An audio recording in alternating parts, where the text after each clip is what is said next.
Africa महाद्वीप का एक छोटा सा देश है ट्यूनीशिया।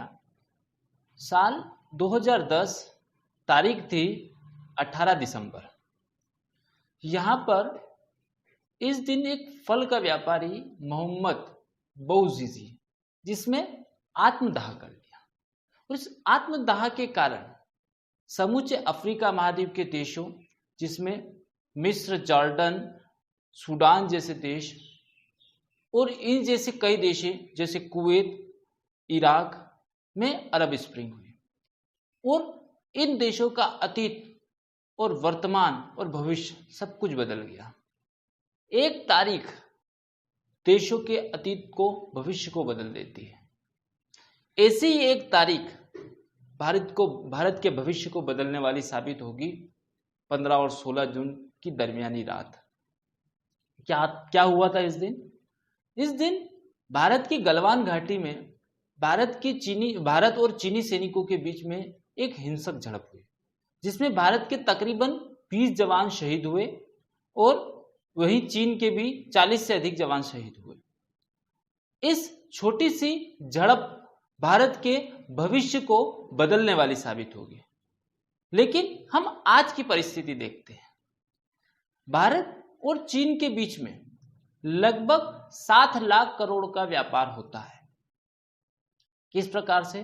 भारत अपने कुल उपयोग का 34% इलेक्ट्रिक सामान चीन से आयात करता है, वहीं 18% न्यूक्लियर रिएक्टर का सामान चीन से आयात करता है, 10% ऑर्गेनिक केमिकल्स चीन से आयात करता है, 4% प्लास्टिक के सामान चीन से आयात करता है, 4% लौह इस्पात चीन से आयात करता है, वहीं लगभग 24% इलेक्ट्रिक सामान चीन से आयात करता है। आपने सुना होगा कि ओप्पो, वीवो, रियलमी जैसे मोबाइल कंपनियां भारत में अपनी ब्रांच खोल के बैठी। यह आपकी एक गलत फहमी है। ये जितने भी मोबाइल है ये बनते चीन में हैं, केवल असेंबल भारत में आके होते हैं और उनके ऊपर लिख दिया जाता है मेड इन इंडिया। वहीं बहुत सारे सामान जो चीन में बन के आते हैं और भारत की कंपनियां उनको प्रमोट करती हैं और केवल मेड इन इंडिया लिख के उनको भारत के बाजार में उतार देती है। साल 2018-19 में चीन और भारत के बीच में लगभग 95.84 अरब डॉलर का व्यापार हुआ। इसमें भारत ने चीन से लगभग 18 अरब डॉलर का सामान खरीदा, वहीं चीन ने भारत को लगभग 75 अरब के डॉलर का सामान निर्यात किया। इसमें चीन को लगभग 57 अरब डॉलर का फायदा हुआ था, अर्थात भारत ने चीन को कुल 3.5 से 4 लाख करोड़ का सामान कम बेचा और इस तरह से भारत को लगभग 4 लाख करोड़ का आर्थिक नुकसान हुआ। प्रधानमंत्री मोदी जी ने अपने मन की बात के कार्यक्रम में कहा था कि आत्मनिर्भर भारत। क्या है आत्मनिर्भर भारत? वैसे देखा जाए तो हर दीपावली, होली जैसे ही आती है भारत में चीनी सामान के बहिष्कार की बात उठने लगती है और वहीं ये जैसे ही त्योहार गुजरते हैं वापस भारत के लोग उसी प्रकार से व्यवहार करने लगते हैं जिससे पहले करने लगे। रामायण का एक छोटा सा प्रसंग है कि जब शूर्पणखा ने भगवान राम की कुटिया में जब आई थी तब लक्ष्मण जी ने उनका नाक काट दिया था, और जब नाक कट जाने के बाद वो अपने भाई खरदूषण को लेके आई थी तो श्री राम ने एक मोहिनी अस्त्र चलाया था, जिसके कारण जिस तरफ राक्षस देखते थे उस तरफ उनको राम ही दिखते थे और आपस में ही कट कट के मर गए। वही कंडीशन आज भारत की है।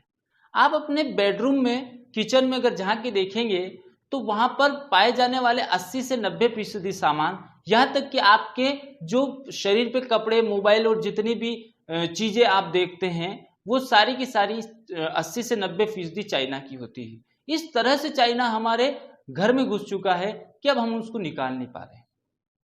चीनी सामानों का बहिष्कार अगर आप करते भी है तो ये इतनी जल्दी नहीं हो पाएगा, लेकिन 15-16 जून की जो रात है, जिस रात वो घटना हुई थी, उसके बाद भारत के लोगों में एक जागरूकता आई है और भारत के लोग चीनी सामानों के बहिष्कार की तरफ बढ़े हैं।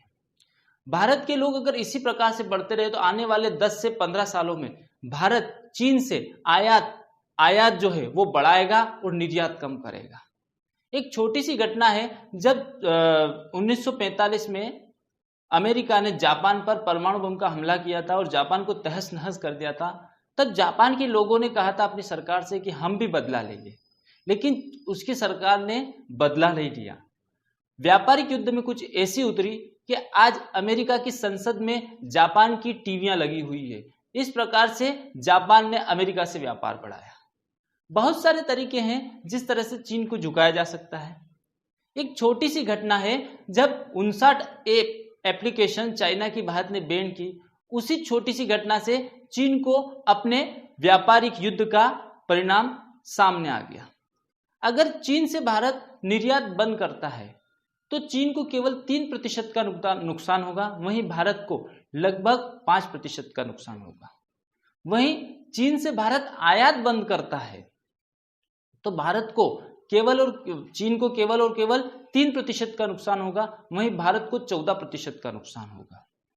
यह काम आयात और निर्यात, चीन से व्यापार सीधे ही खत्म नहीं किया जा सकता है, लेकिन भारत के स्टार्टअप और जितनी तमाम कंपनियां हैं वो अपने आप को इस तरह से प्रमोट करें, इस तरह से अपने आप को इस्टेब्लिश करें, अपने को प्रतिस्थापित करें और इस तरह से आने वाले अतीत भविष्य में प्रतिस्पर्धा में उतरे कि उनका सामान चीन के सामान से बेहतर और सस्ता हो, तो भारत के लोग विदेशी सामान को खरीदने की जगह भारत का सामान खरीदेंगे। और इस तरह से केवल भारत चीन से ही नहीं, पूरी दुनिया में जितने भी देशों से आयात करता है उससे आयात कम होगा, भारत का पैसा भारत में बचेगा और भारत आत्मनिर्भर बनेगा। भारत आत्मनिर्भर बनेगा तो भारत शक्तिशाली बनेगा, और जब भारत शक्तिशाली बनेगा तो चीन जैसे देशों की हिम्मत नहीं होगी कि वो भारत को किसी प्रकार से डरा पाए।